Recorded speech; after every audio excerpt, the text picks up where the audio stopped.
नमस्कार दोस्तों, आपका हमारे चैनल में स्वागत है। सर्वपितृ अमावस्या की पौराणिक कथा। दोस्तों, करना है यदि पितरों को प्रसन्न तो अमावस्या के दिन अवश्य सुने सर्वपितृ अमावस्या की ये पौराणिक कथा। श्राद्ध पक्ष में सर्वपितृ अमावस्या का बहुत ही महत्व है। यह पितरों को विदा करने की अंतिम तिथि है। अगर कोई श्राद्ध तिथि में किसी कारण से श्राद्ध न कर पाया हो या फिर श्राद्ध की तिथि न मालूम हो तो सर्वपितृ अमावस्या तिथि पर श्राद्ध किया जाता है। तो आइए जानते हैं इस तिथि का महत्व और पौराणिक कथा। देवताओं के पितृगण अग्निस्वात जो कि सोमपथ लोक में निवास करते हैं, उनकी मानसी कन्या अछोदा नामक एक नदी के रूप में अवस्थित हुई। मत्स्य पुराण में अछोद सरोवर और अछोदा नदी का जिक्र मिलता है जो कि कश्मीर में स्थित है।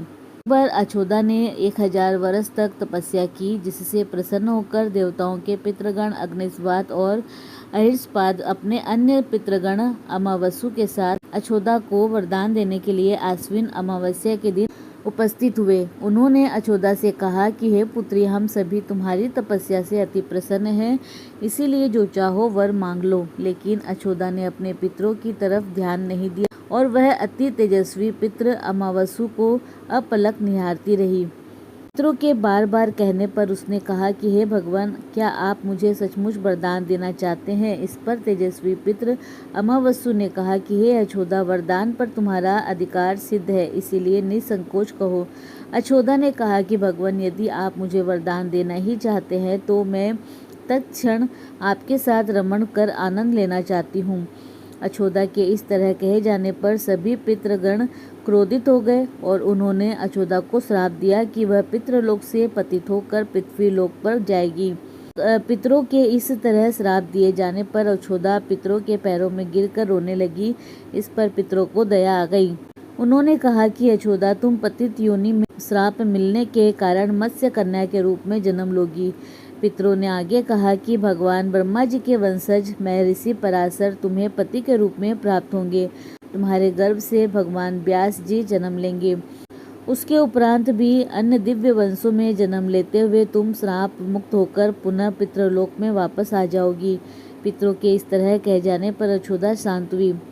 अमावस्यु के ब्रह्मचर्य और धैर्य की सभी पितरों ने सराहना की और वरदान दिया कि यह अमावस्या की तिथि अमावस्यु के नाम से जानी जाएगी। जो प्राणी किसी भी दिन श्राद्ध न कर पाए वह केवल अमावस्या के दिन श्राद्ध तर्पण करके सभी बीते 14 दिनों का पुण्य प्राप्त करते हुए अपने पितरों को तृप्त कर सकते हैं। तभी से प्रत्येक माह की अमावस्या तिथि को सर्वाधिक महत्व दिया जाता है और यह तिथि सर्वपितृ श्राद्ध के रूप में मनाई जाती है। उसी पाप के प्रायश्चित हेतु कालांतर में यही अछोदा महर्षि पराशर की पत्नी और वेद व्यास की माता सत्यवती बनी थी।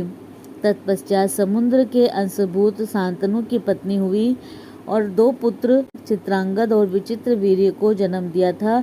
इन्हीं के नाम से कलयुग में अष्टका श्राद्ध किया जाता है। दोस्तों, अगर आपको हमारा वीडियो पसंद आए तो अपने विचार कमेंट बॉक्स में ज़रूर दें और इसी तरह रोचक जानकारी के लिए आप हमारे चैनल को लाइक, शेयर व सब्सक्राइब करें। हमारे चैनल में विजिट करने के लिए धन्यवाद।